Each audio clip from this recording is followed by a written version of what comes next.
Sanvinani Dumelang, good evening and welcome to episode 396 of the Private Property Podcast. I'm your host, Zamantungwa Kumalo. It's the Wednesday edition of the Private Property Podcast. If you're joining us for the first time, welcome to the family. You tuned into the only daily property show in South Africa, catering to your property needs. And to all our regular viewers on Facebook, on Instagram, and on YouTube, welcome to it. You know how we do. Every single weekday, you and I have an appointment where I'm always in conversation with a property expert who helps us make better property decisions. And of course, talking about better property decisions, you know that we've also got a whole host of great shows every single weekday at 8 p.m. that you can tune into. As it is a Wednesday, you can catch St. Clarkson on the First Time Home Buyers Show, where she's always in conversation with a property expert who's not only walked that first-time home buying journey, but has gone on to grow their property portfolio from strength to strength. Every Tuesdays and Thursdays, Umbalini brings you the Farming Podcast, tackling all things agriculture. And on Mondays and Fridays, Chad brings you the Home Shoppers Show, where he takes you through incredible properties that you can find on www.privateproperty.co.za. Well, those are the great shows that you can tune into every single weekday at 8 p.m. Remember to also follow us across our social media pages. You can also follow myself at Zamantungwa_K on Instagram as well as on Twitter. Now, talking about our social media platforms, you know that on our Facebook page, we're running an incredible competition where you stand a chance of walking away with 500 rands in cash every single evening right here on the show.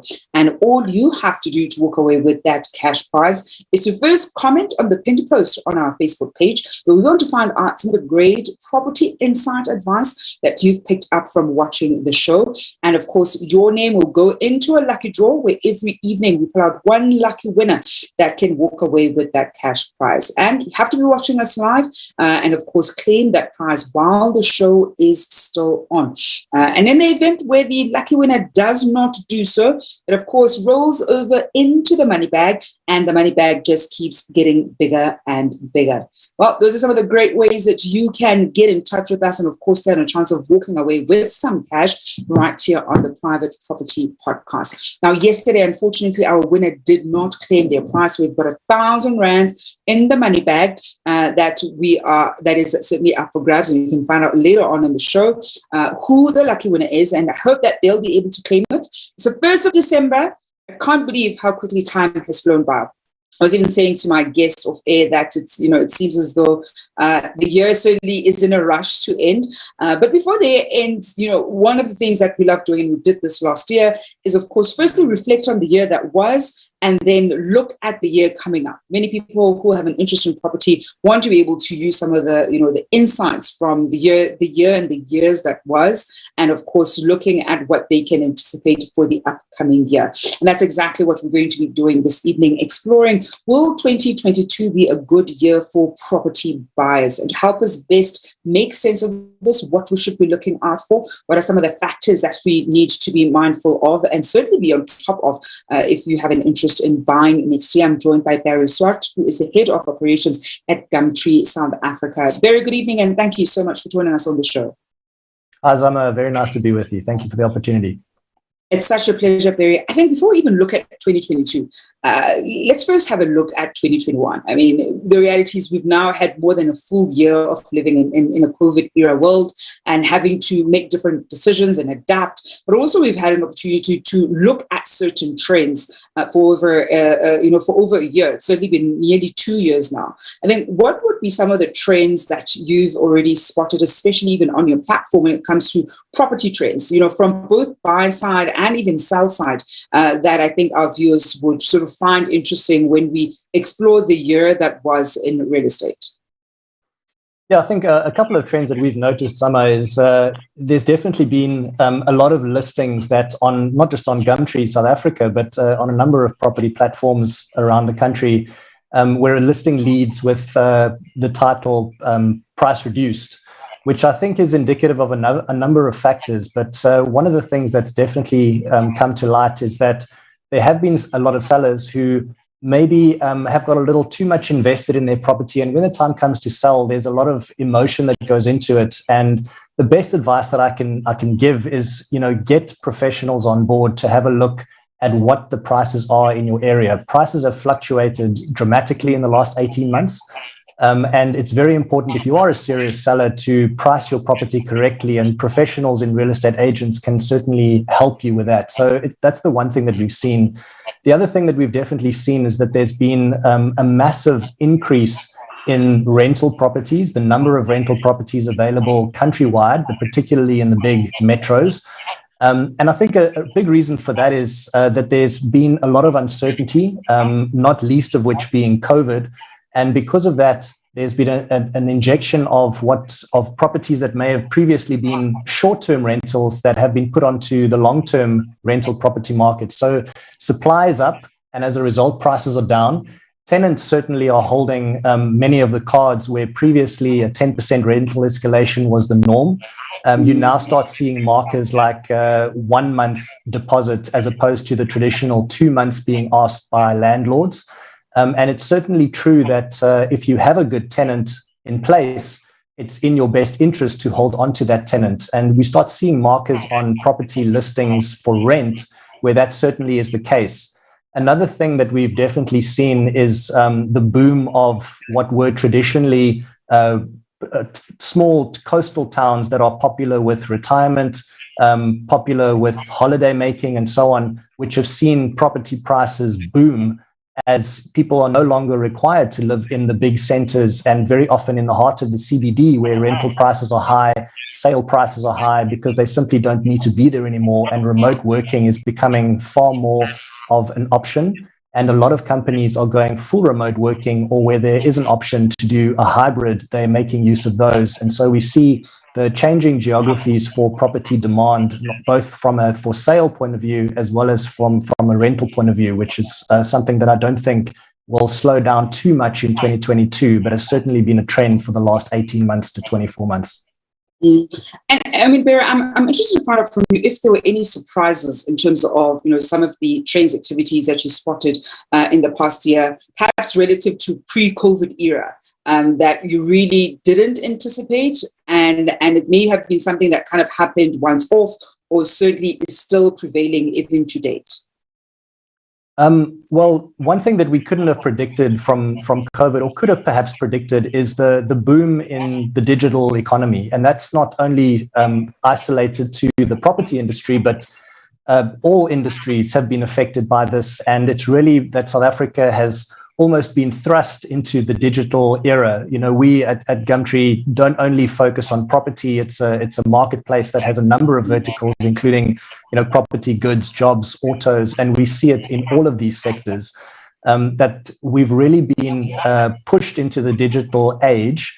And as a result, people can work from anywhere. There are a number of PC-related jobs where you really just need a connection and you can work from anywhere. So those users who traditionally would have had to commute into an office, commute home from an office and be in a central place, where there's definitely merit in the culture that is built by teams working together side by side in a space. It certainly is a possibility, at least, to work from home and either have that full remote opportunity, or at the very least, a hybrid that you can rely on. I'm seeing the live that we're getting on our Facebook page this evening as we're in conversation with Barrie Swart, who's the head of operations at Gumtree South Africa, looking at will 2022 be a good year for property buyers. I see Glad Chirinda, Bongani Queen B, Mabunda, Martha Shingange are watching, Michelle Vomerant also watching, sending those green hearts, Farana Siddiqui also watching, Tashi Comps watching there. And I know that Martha Shingange Ella was saying that this is such a great topic for us to explore, especially given that we're going to be going into the new year. So really want to get a good understanding of what we should be anticipating in the new year, what buyers are going to be looking out for. But before we even get to that, last one, Barrie, on 2021, when you look at some of the behavior or some of the things that people who are specifically on your platform were looking for, what were some of the key amenities that they were looking for? Because I think oftentimes when somebody's looking for, suppose, an apartment, to rent, for instance. You're very clear that you're looking for a 2-bed with 2 baths in your X particular area. What were some of those key things that became very important as people were, searching, particularly for their rental property? Definitely work from home opportunity. So whether it's a feature that you mentioned previously in your listing, there was always a separate entrance. Work from home are the types of keywords that we're definitely picking up on at the moment. People are looking for good, strong internet connection, fiber. And those are the sort of things that are almost making the highlight of the checklist when people are advertising their property for rent these days, which again speaks to the opportunity to be able to work from home, work remotely. Another thing that we've seen is, strangely enough, because of all the lockdowns that we've seen, there's an opportunity for a lot of renters to rent up. So where previously your rental was limited by the budget that you had, and your budget was dictated very often by your spending on other things, very often we've seen there's an unusual opportunity to save that COVID and lockdown has brought. And so the spending power of individuals has often become higher, and that being married with the reduced property of at least the reduced price of rentals, it makes for a nice combination where renters can actually get a bigger space or a better space that they may previously have not had within their budget. So we've definitely seen that those things have made a change as well. Mm-hmm. And taking more of your comments this evening, Christine Chaba also watching. Happiness Malega saying, looking good, Zama. Thank you very much there. Happiness. Mata Shinane saying, gorgeous. Zamantungwa, thank you very much. Paulina Nkosi also watching. I want us to quickly go for a break, see who the lucky winner of the 1,000 rands that is in the money bag is. And we're going to come back with them. We're going to be looking at 2022. What are some of the key things as sellers we need to get right if we're serious about selling? What are some of the key things buyers are going to be looking out for? I think one of the things that we've certainly picked up in the past 2 quarters already is that there's a lot of stock on the market, both from a rental perspective, but also from, selling. There are a lot of owners who are putting their properties on the market, and some are putting rental properties or investment properties on the market and really offloading some of the assets in their portfolio. Others are looking to either upgrade or certainly downscale, and so putting their primary residence on the market. So we're going to be looking at what are some of the key features that buyers are going to be looking out for, and how you as a seller at home can best position yourself to be able to, sell your property as quickly and as efficiently as possible. But in the meantime, let's have a look at who the lucky winner of that 1,000 Rand cash prize.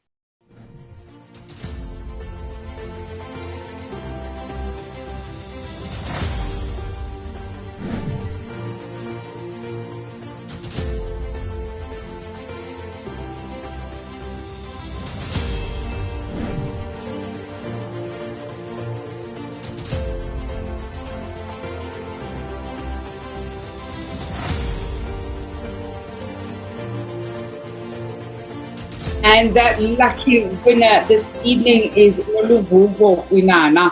Noluvuvo Kwinana is the lucky winner of the 1,000 rands that is in the money bag. I hope that she is watching, and of course will drop us a message to claim that prize. Do make sure that you drop us a message. 1,000 rands is up for grabs. Noluvo Kwinana. That is, of course, our lucky winner this evening. But to continue our conversation with Barrie Swart, the head of operations at Gumtree, South Africa. Barrie, before the break, we were reflecting a lot on the year that was, some of the trends that we've picked up, and I think some of the key activity that we saw in the market. But looking now at 2022, and with a focus on buyers, I think let's first have a look at what are some of the key things buyers are typically going to probably be looking out for in a property that they want to buy. Well, as I said, the one thing that's definitely prevalent is the increased ability to save. So buyers potentially who have similarly been locked down, there are a lot of cash buyers out there. The ability to save and be forced to save is now kind of better than ever. For those who do need to borrow, though, there's definitely good news. And even though just last week we saw the repo rate increase by 25 basis points, it has gone up, but it's gone up for the first time in 3 years, and that off the back of 50-year lows. So the banks are very keen to lend. There's a lot of competition between banks, and very often you will get prime less a percentage from some of the banks who are competing for your business. So banks are keen to lend. Buyers can get their mortgages approved far more easily. And that's definitely something to make buyers happy as we head into the new year. So if you are in a position to buy, there's never been a better time to borrow, but there's also never been a better time to buy. So that's certainly good news for buyers that I would say is something that we can look forward to in the new year. And I think then when we look at the sellers, because I think the unfortunate thing, and we're going to come back to the buyers, but when we look at the sellers, the unfortunate thing with sellers is sometimes they tend to be a lot like landlords, where they want, and they want it at the price point. And sometimes that price point isn't, based off where the market currently is or what the market trends currently are. What are some of the things that sellers are going to have to get right if they're serious about selling their property as quickly and as efficiently as possible? That's definitely true. The one thing that is absolutely true is even investors who may have a decent property portfolio tend to buy more than they sell.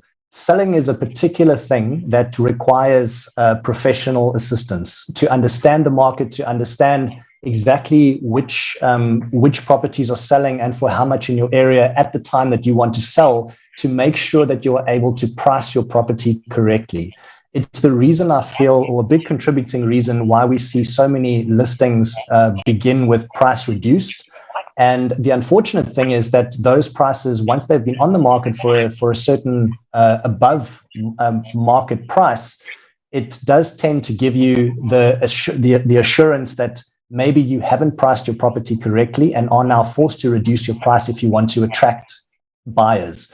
So my advice there certainly is, if you are a seller, maybe consider holding on and renting out your property instead. But if you are a serious seller and you're looking to move your property in a decent amount of time, my recommendation would be strong to make sure that you get the experts in. South Africa has got an exceptional property agent network, and to get someone who's a specialist in your area to help you price your property correctly. That would be the best advice that I would give someone who's serious about selling their property. And I think, if anything, they're also able to go to privateproperty.co.za and be able to get in touch with some of those various estate agents who are experts at this, and various other experts who can help them better navigate that journey.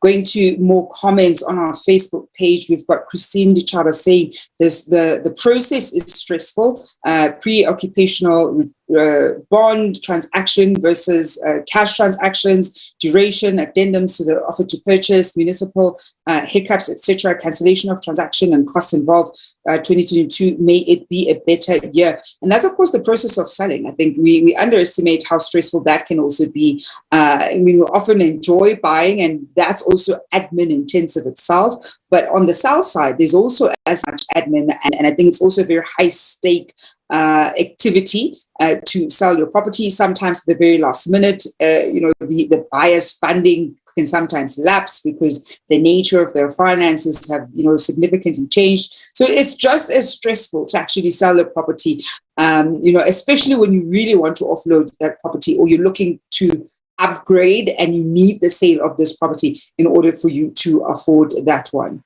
I think on that point, I would just say that South Africans are extremely resilient. I think the last 24 months have certainly taught us that.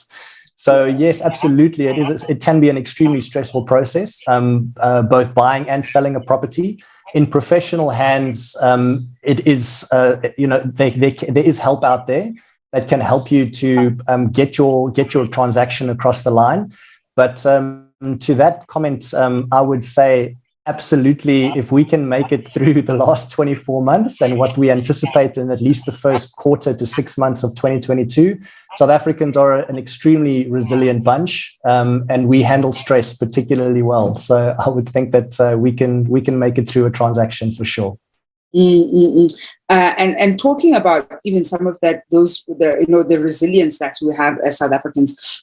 Comment here coming through from Martha Shingane saying we can expect rate hikes for the near future. Run your numbers before signing the offer to purchase, and that's a big one, right? I think we know we're not going to see rate hikes as rapidly as we saw them decreasing, but we also know that them going up is relatively inevitable. So understanding the finances becomes such an important factor, whether you're looking to buy your primary residence or, of course, looking to buy an investment portfolio.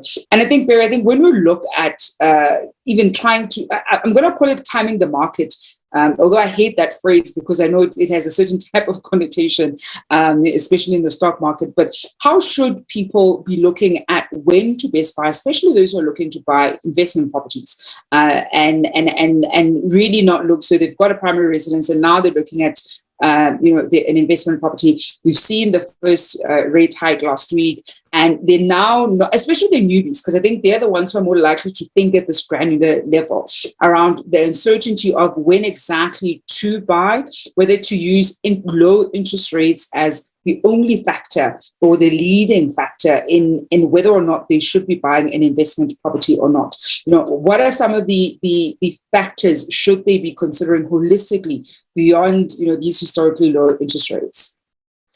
Well, one thing that I would definitely recommend is diversification. I understand that there are investors who are extremely bullish about property and put everything they have potentially into property. I certainly am a big fan of property as an investment.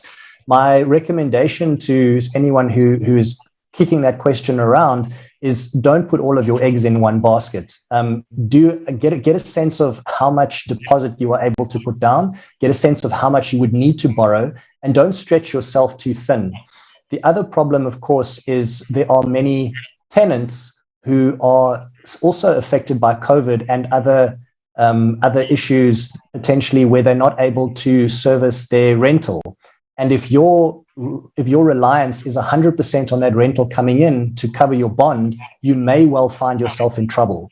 So don't borrow to the extent where you need to put down so much that if something has to go wrong and you're not able to bridge the gap for a month or 3 or 5, you are probably going to run into some trouble.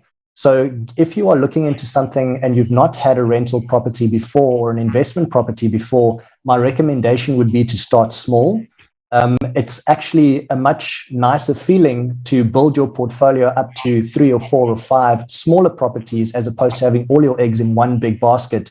And if something were to go wrong with that and you are sitting with a vacant property for a number of months for whatever reason, or worse still, you've got a tenant who potentially is unable to service their rent and you end up having to go through an eviction process, it can be a very expensive lesson to learn. So my suggestion would be do the numbers and where necessary, get a professional to assist you through that process as well. And there again, there's plenty of advice that can be sought for helping you to get the right tenants in place once your investment property is set up. And number 2, make sure that you try the banks. Don't necessarily go just to the bank. That many bond originators are able to help you there again to get you the very best interest rates from the bank, who are absolutely at this time competing for your business. So do a bit of homework. Don't take the first offer that they give you, because many of the banks will extend a mortgage to you at this stage. But it's definitely in your interest to try and get them to compete for your business. And I think that's such an important thing to take note of, the importance of not overgearing. I think sometimes when you're still new in the game, people tend to do this quite a bit.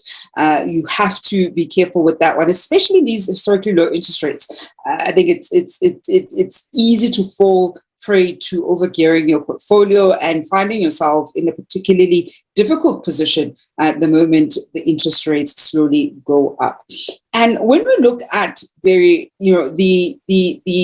buyers and doing some kind of expectation management, as it were, is in as much as on the one hand they certainly spoke for choice and there's quite a lot of stock in the market that they have access to or can certainly have their fair picking at. how can they best expectation manage themselves in terms of what they want to pay? Because one of the other things that I'm seeing is that, there are properties that are overpriced, so I don't even want to have a conversation with those. There are those that are priced well, and then you have buyers who almost as a principle want to always make cheeky offers. And I mean, I'm very big on cheeky offers, and every so often, especially with commercial properties, I'll make a cheeky offer. And some of them have actually been accepted. Some of them don't get accepted. But you, of course, can't use it as a principle all the time, because there are certain properties where when you do your market analysis, it's priced well. At most, maybe you can get less 5%, but because it's just priced so well, you're not going to get away with anything less than that. How can the buyers better manage their expectations when it comes to how low they can drive prices? Because I think there are some, especially some of the first timers, that are slightly disillusioned about what kind of things they can use to help drive that asking price down. Yeah, as is true of anything in life, if you don't ask, you don't get. So I happen to be a fan as well of making a cheeky offer. But buyers should be aware that in the entry level price bracket, so properties between 700,000 and 1.5 million in the right location, stock of those is very limited, and it's limited for the reason that there are a lot of savvy buyers out there who understand that at that price point, what a property is worth and what they should be paying for it. Things that buyers should look out for is, what is the condition of the property? Location, of course, as the saying goes, is number one and is the most important thing. But what you don't want to be sitting with is you've managed to secure a property for, let's say, 1.2 million. But once you've gotten in there, you realize that you're in for maybe another 300,000 or 400,000 to get it into a rentable state, or a state that it'll be in demand for by tenants. Because once again, tenants at this stage are holding all the cards, and tenants can afford to be picky. So if it's going to cost you another 300,000 or 400,000 to get it up to spec where it'll be in demand from the tenant pool, then it may well not be the investment that you thought it was going to be. So those are the sort of questions that buyers should definitely be asking. In the higher price brackets, it's probably a better option to go in with a cheeky offer. But for the lower price and the entry level price, it's definitely worth looking at something. And if you see the right deal, Zama, I don't know, with the investment properties that you have, when you walk into a place, it really is a thing where you can go in somewhere and you say, yes, this is the right one, it's the right price. And then it becomes a very straightforward question of asking yourself, am I prepared to let this property go for the sake of 20,000 or 50,000 Rand? And what does that mean on my monthly repayments and so forth? So don't walk into it blind. Do your homework before you get there. Know what you're prepared to pay, but also understand that you may well have to forego this property, because in the entry-level market, there is high demand from buyers to pick those up as soon as they hit the market. And Barrie, I think the same would also be said to the sellers, that sometimes, given the stage of their property, perhaps the highest amount it could sell for is X amount, and there is a buyer who's putting in a serious offer, and perhaps it may be 10,000 rands less than what they would have ideally liked. But when they look at how long their property has been on the market and other comparable properties, that's actually quite a good deal. Finding somebody who's already pre-qualified and who's really good to go, has got a deposit, that don't get heckled by 10,000 rands thinking, oh, but I really wanted to get, let's say, 500,000, and they're now only offering 490, when you know that you're serious about offloading that particular property and it's causing significant strain to your portfolio, especially when there's also strain that particular property is causing to your portfolio.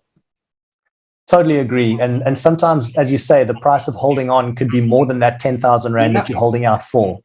The cost of having that property stand vacant without a tenant potentially for another month or two while you're waiting for the right offer to hit could well outweigh the benefit of just letting it go for that 10 or 15 or 20,000. So as with the buyers, the sellers should also do their homework, know what their bottom line number is, and stick to it.